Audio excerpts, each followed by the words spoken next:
Hey, welcome back everybody to another Tim Talks video. We're still going to continue our series of what to do on your first day of work. But this time we're going to talk about what to do on your first day of work when it comes to working online. We know that a lot of people are looking for online jobs, and you probably will get them. And so what do you do when you work online? What are you going to do? What are some of the things we're going to do? It's a two-part series. This is part number 1. So let's go ahead and get started. So not everybody will work online. Maybe you have a split shift. You go in for 2 days and work at home for 3 days. So this is good to know because I know a lot of my students, because I teach English as well, they work 3 days online, remotely, at home, and then they work 2 days in the office. So that works out pretty good. And if you can land one of those jobs, it's going to be awesome. So when you have these virtual meetings, or when you have to, if you're working at home, you have virtual meetings, you have to connect with the people you work with, make sure everything is organized well and focus on what's important. So you don't want to look unprofessional or irresponsible, because when you sign into your meeting, if your mic doesn't work or your camera doesn't work, you got to make sure all of that is done before you get going. So check it before you get going on the meeting, before you ever sign in for the meeting. The rule of thumb would be 2 minutes before the meeting starts, just go into your settings, make sure everything is correct, make sure everything works well, so you can look very good and professional. So part of that is detecting if your microphone works, make sure that works, because you want to be heard. We've all seen the jokes, the memes about people not being able to be heard or understood. So you have to maintain a positive atmosphere. So you want to make sure you're cheerful and polite, especially if you're the one leading the meeting. This means paying attention to each speaker, minimize distractions, and listen to each speaker as they talk, so that you can make an informed answer or have a great conversation with them. A helpful tip for video conferencing is always smile. Show that you are prepared by smiling. It creates that warmness, that open feeling. Smiling is something I talk about all the time, and I think it's very essential. So you also have to fix your background. You have to have an appropriate setup for your online meeting. It can't be in your bedroom when your bed's unmade behind you, or you don't want any distractions like the cat running across the screen or anything like that.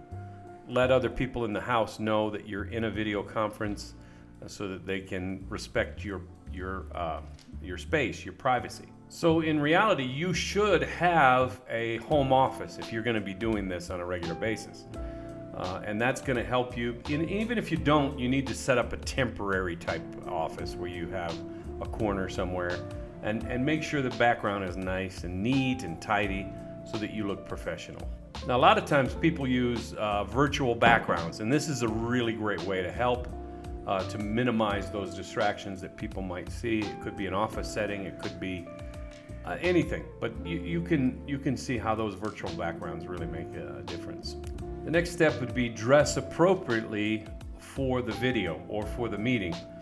Now remember, you're representing your company, or you could be talking with colleagues, so you have to look like you're professional. You have to make sure the part is played well. Now, we could have done this, and I know some people have in the past. You wake up a little late, you get right out of bed, and you go right to your laptop and you go to your meeting because you have an early team meeting. So you got to be careful with that if that happens. But just remember, attending your meeting in pajamas is not going to be professional. That's something you got to avoid. And if you're going to be taken seriously in the video conference, you have to dress appropriately. So you don't have to dress in formal attire, but it has to be appropriate with whoever your audience is. You got to make sure that it fits the occasion, whatever that might be. So make sure you take the time to do that. Even if you get up late, I know when I prepare for anything, what I like to do is have my clothes ready the night before, depending on what's going on. I have a dress code when I teach, and that's kind of what I keep with my videos here on Tim Talks. So always try to think about what your audience will appreciate and how you can appeal to them better with the way you dress.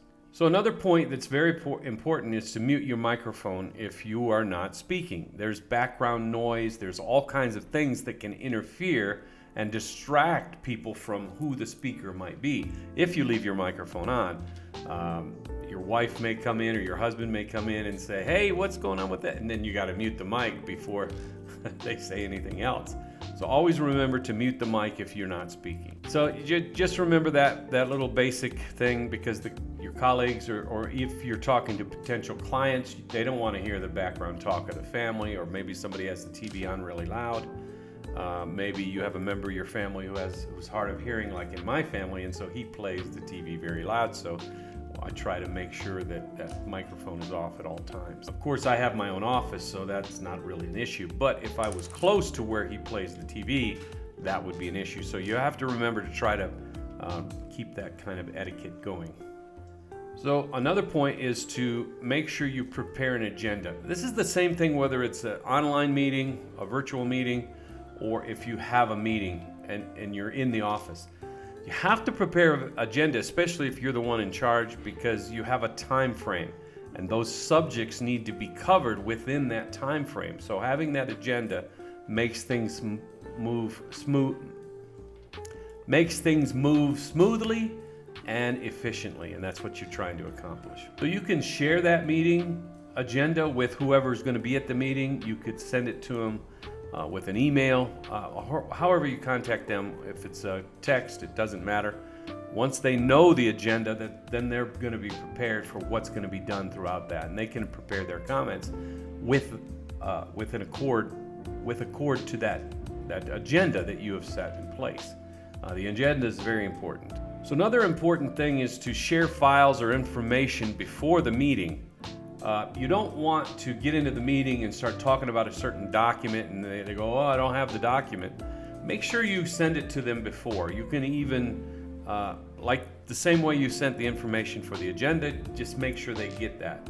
Or make sure they go to a place where they can get, where you can get those files to them. That way everybody's on the same page with you and everything moves very smoothly and efficiently, and that's what you're looking for. All right, thank you everybody. Appreciate you being here. This is the end of part 1. We're going to start part 2, and we'll see you in a few days. Don't forget to subscribe. Don't forget to like. And all the links below, check them out. I think you'll find them interesting, and we'll talk to you soon. Ciao.